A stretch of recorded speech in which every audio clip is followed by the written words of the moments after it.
நாம் மரணமடைய வேண்டியதாயிற்று. இப்படி தங்களுடைய துக்கத்தை ஒருவரோடொருவர் பேசிக்கொண்டும் பிரலாபித்து கொண்டும் இருந்தார்கள்.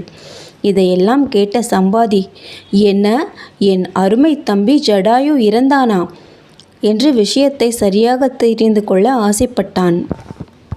சம்பாதி மிக கிளப்பறவை. கருடனும் அருணனும் அண்ணன் தம்பிகள். அருணனுக்கு 2 குமாரர்கள், ஜடாயுவும் சம்பாதியும். சிறுவயதில் தாங்கள் பெற்ற அபார சக்தியை அனுபவித்து கொண்டு ஒரு நாள் ஆகாயத்தில் போட்டி போட்டுக்கொண்டு உயரக் கிளம்பினார்கள்.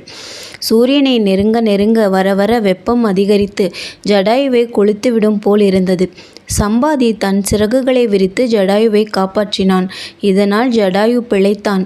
ஆனால் சம்பாதியின் சிறகு எரிந்து போயிற்று. சம்பாதி பறக்க முடியாமல் கீழே மலை மேல் விழுந்தான். அது முதற்கொண்டு பறக்க முடியாததினால் ஒரே பசியினால் வாட்டப்பட்டான். ஆயினும் உயிரிழக்காமல் கஷ்டப்பட்டு கொண்டிருந்தான். அன்புக்குரிய என் தம்பி ஜடாயுவை பற்றி துக்க சமாச்சாரம் யார் இங்கே பேசுவது?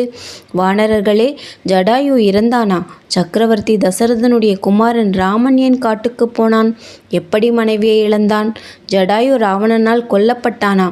எனக்கு விவரம் சொல்லுங்கள் என்று வருந்தி கூக்குரலிட்டான்.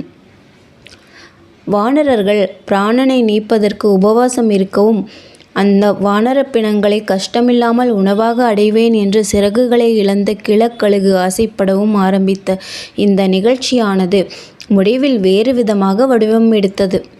வானரர்கள் எழுந்து சம்பாதியை அணுகி மெதுவாக அந்த கிளப்பறவையை கீழே கடத்தி வந்தார்கள். பிறகு விஷயங்களை ஒருவருக்கு ஒருவர் சொல்லி அறிந்தார்கள். சம்பாதி தன் கதையை சொன்னான். அங்கதன் கிஷ்கிந்தை வரலாற்றை பூரணமாக சொல்லி எப்படி ராமனுக்கு உதவலாம் என்று கேட்டான். சம்பாதிக்கு தன் கண்களில் தூரதிருஷ்டி சக்தி குறையவில்லை. இலங்கையில் சீதை சிறையிருப்பதை தான் இங்கிருந்தே பார்ப்பதாக கூறி தான் காணும் காட்சியை எல்லாம் விவரமாக சொன்னான். இலங்கையை பற்றியும் ராவணனுடைய ஐஸ்வர்யத்தை பற்றியும் ஜானகி ராட்சசிகளின் காவலில் இருப்பதையும் எல்லாம் கண்டு சொன்னான்.